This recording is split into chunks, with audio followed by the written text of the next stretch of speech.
Hi, welcome to Decoding Confidence. I'm your host, Advita Patel, a confidence and influence coach.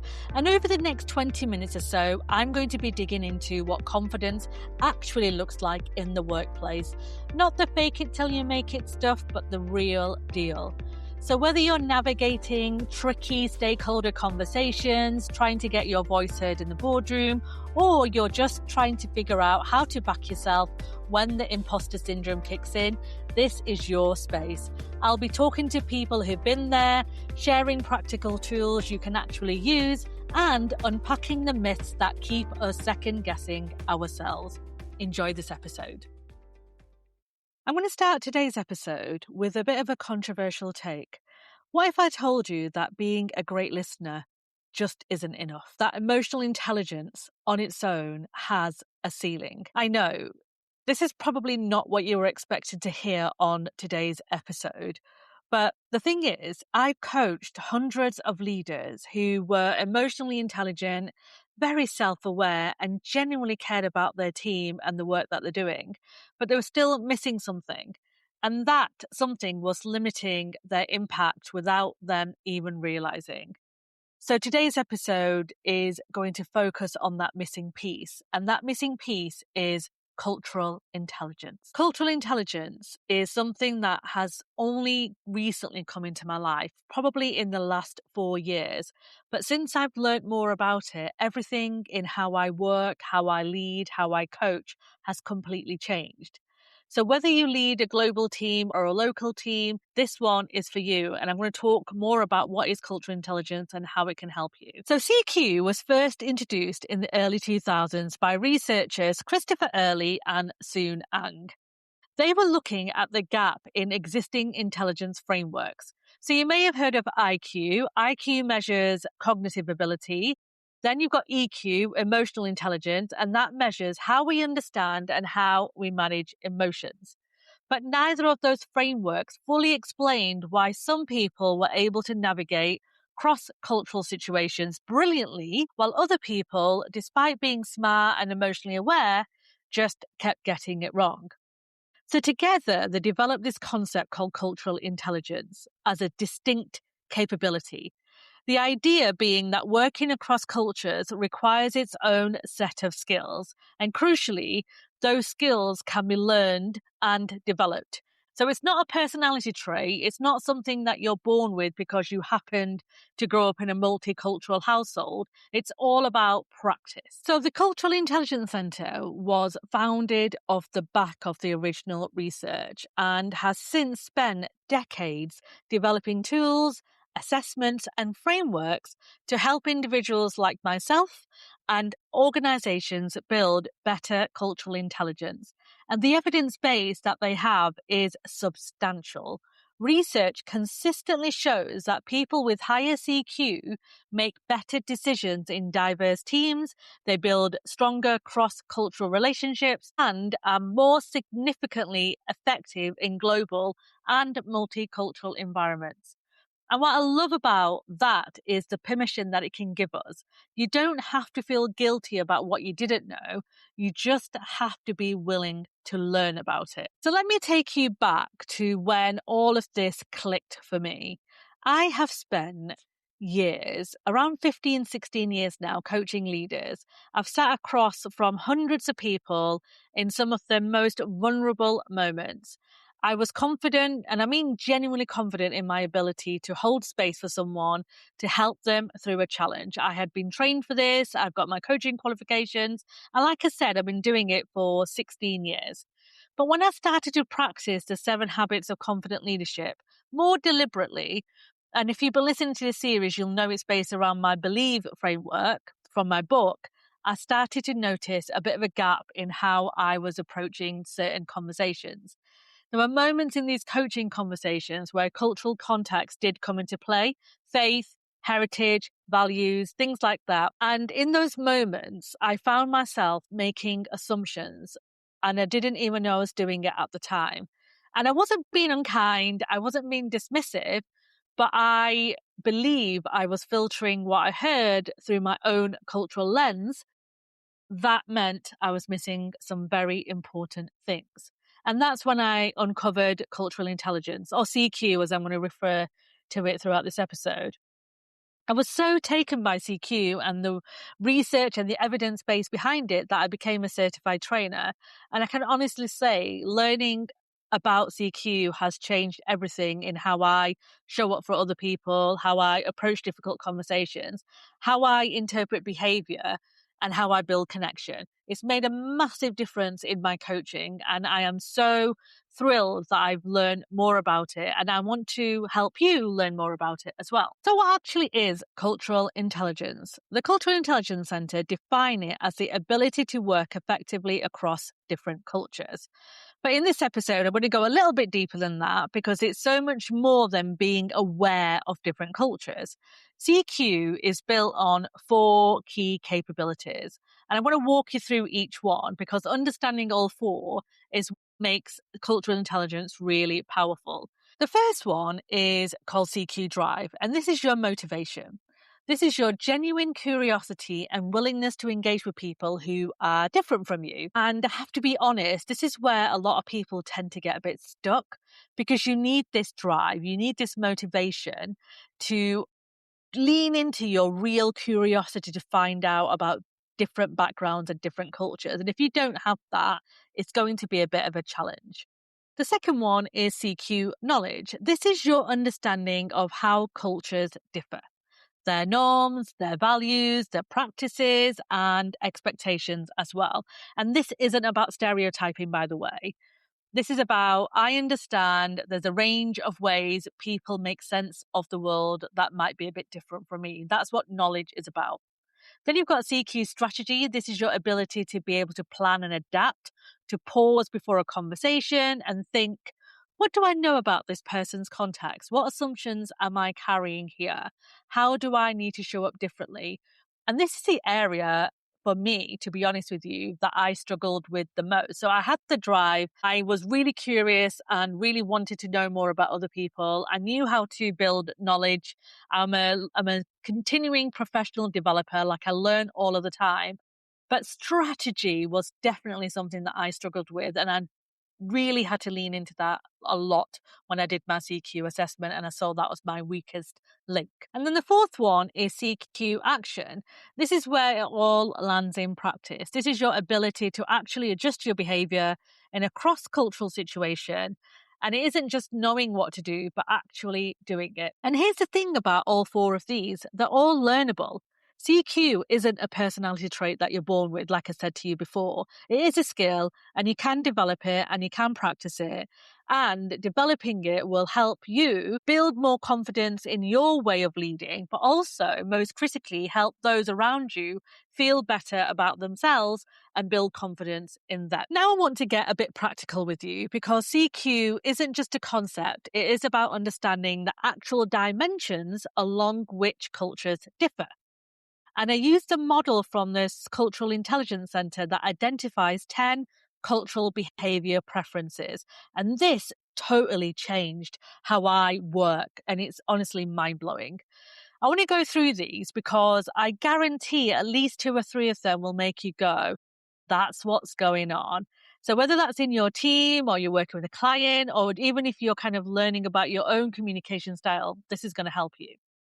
So the first behavior is individualism versus collectivism. Some cultures place a huge premium on personal achievement and autonomy, and others are all about the group, loyalty, harmony, and collective success. If you're leading someone from a highly collectivist culture and you're all about what's your individual goal, you may be missing something that motivates them. So think about what that could look like. The second is power distance. So how does this person relate to hierarchy? In a high power distance culture, there's deep respect for authority, and people may not challenge a leader even when they disagree. Now, in a low power distance culture, flat structures and equal voices are completely the norm. So if you mistaken someone's deference for agreement, then that's your CQ gap. So just be mindful of that. Then you've got uncertainty avoidance. Some people thrive with structure, rules, and clarity. Others are completely comfortable with ambiguity and improvisation. big implications for how you run projects, meetings, and change programs will impact this behavioral value.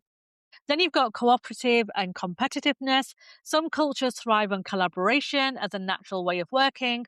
Others are energized by healthy competition. Neither are wrong, but those individuals need to be led differently.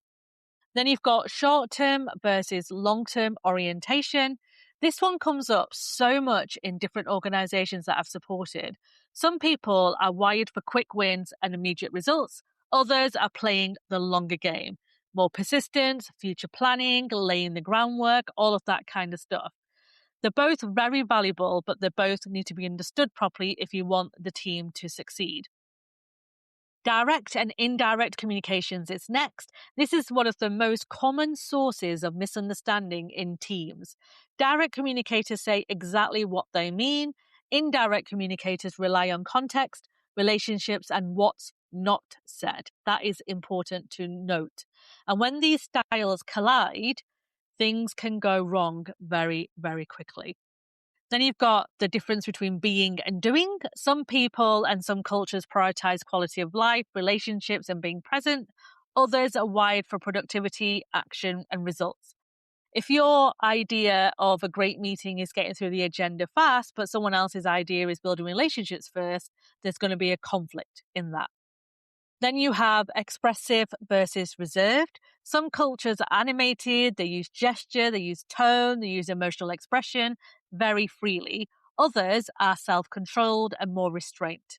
Reading someone as disengaged because they're not nodding along with what you're saying could be a cultural preference rather than a performance issue or somebody not being interested in what you're saying. Then you've got monochronic and polychronic time. Monochronic cultures see time as linear, so punctuality matters, deadlines are sacred. Polychronic cultures view time a bit more fluidly and prioritize relationships over schedules. So if you're running teams across both orientations and you're not aware of that, then there may be some tension from your side or the other person's side as well. So just be aware of what that could look like. And then finally, you've got universalism and particularism. Universalist cultures apply rules consistently to everybody. Particularist cultures adapt rules based on the relationships and the context. And this shows up in a lot of how people approach fairness, exceptions, and flexibility. There's no right or wrong in any of those preferences that I've just shared with you. The power is recognizing that everyone has a different way of working. And CQ is the bridge between your intention and the impact that you want to make. I'm going to share more of this in the show notes, and I also go into more detail in my new book that's coming out in the next couple of months. So check that out as well. But I'll put all the details in the show notes if you want more information on those behavior values. I just want to take a short moment here to talk about something that can sometimes get left out of conversations around culture, especially around cultural intelligence, and when I spoke about DISC last week as well, and that's neurodiversity. Because we have to remember that empathy isn't one-dimensional and neither is culture. Empathy can sound like warm words, that steady eye contact for one person, but for another, it could be something like the quiet act of solving a problem, or a calendar reminder that they never miss, or remembering to restructure a meeting because someone in that room processes information differently. So when we talk about cultural intelligence, or we talk about culture in general, we have to talk about the neurological differences as well. Because if we're serious about CQ and we're serious about making sure that everyone belongs, feels included, and has confidence, we have to talk about the full range of human diversity. It is critically important that we do that. And it is a gap that I do see quite frequently in organizations that I support. And we have to be quite intentional and mindful on how we approach it. So now I want to come back to something I said right at the start of this episode, and that was about empathy having a ceiling if you don't work with cultural intelligence. And what I mean by that specifically is that when leaders develop strong cultural intelligence alongside empathy, something does shift. They start to ask more inclusive questions. They also build trust with people who they may have previously excluded or overlooked. And they handle feedback and conflict more thoughtfully, because when they understand that the delivery of the message is only part of their leadership skill, things start to shift with them. And without CQ, even the most well-intentioned leader can misread cultural cues, and they can mistake silence for agreement. They can maybe read some acts of confidence as arrogance, and they can also interpret restraint as disengagement. And they won't even know that they're doing this, which is why CQ is incredibly important. And why I say that confidence without empathy can maybe come across as a bit egotistical. And empathy without cultural intelligence is still not the best way to help you lead teams effectively. And many organizations that I work with have realized that these hidden spots, excluding CQ, has been very costly for them as well. And like I said to you, CQ is fixable. You don't have to know everything about every single culture. You don't even have to be an expert. You just have to be curious, and you have to be willing to ask better questions as well. You've got to be okay with sitting with discomfort, and you've got to be okay with challenging assumption in the way you may make up stereotypes and things like that. That's how it can help you be so much more of a better colleague, a better leader, and a better supporter of the people that you work with. Okay, I've said a lot about the theory, how CQ started, but I'm going to share some practical things that you can start doing straight away. The first one is try holding a bit of a no agenda chat with someone who's a bit different from you, not just about work, but about them.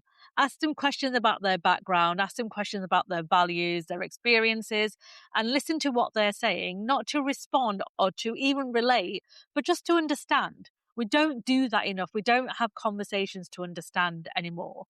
The second thing is to spot your assumptions before your next conversation. Who are you walking in with a fixed idea about? So in meetings, like, who have you got this idea about that you just made assumptions? Just start noticing these patterns of behavior that you might have and assumptions that you might be making. The third one is, what is the one thing that you could do differently to help people feel more included? Maybe that's giving people pre-read time before a meeting. Maybe it's asking people on how they want to get feedback before you launch into feedback, and just allowing yourself to really think about other people's preference. And the fourth one is, if you want to go deeper in CQ, then I genuinely recommend you exploring the Cultural Intelligence Centre's resources. I'm a certified CQ trainer. I got my certification through them. And like I said to you before, it has changed my life. So this is what I want to leave you with today. When you build CQ alongside empathy, you stop leading from assumption and you start leading from a place of understanding. You help create workplaces where people don't just feel tolerated, but they are celebrated and they genuinely feel like they belong. And as we know, when people feel like they belong, they become more confident, and confidence will become contagious, and performance in an organization will thrive. If today's episode really resonated with you and you found it interesting, then please do forward on to somebody that you think will benefit from it. I've shared all the links in the show notes. So if you want to explore this further, you can click on those links and find out more information. As I said in this episode, I'm a cultural intelligence assessor. So if you're curious about your own CQ scores, then let me know and we can get an assessment over to you as well. If you want to explore this in your organization or you want to understand a little bit more about it, let me know through a DM or an email to advita@decodingconfidence.com, and we can jump on a call and have a quick chat about it as well. Remember that you can pre-order my book, Decoding Confidence, from wherever you buy your books from. They're available on most online bookstores, or you can buy it directly from my website, especially if you want a signed copy. Thank you once again for your time in listening to this episode. If there's any questions I can answer for you, then please do let me know. I'll see you next week. Take care.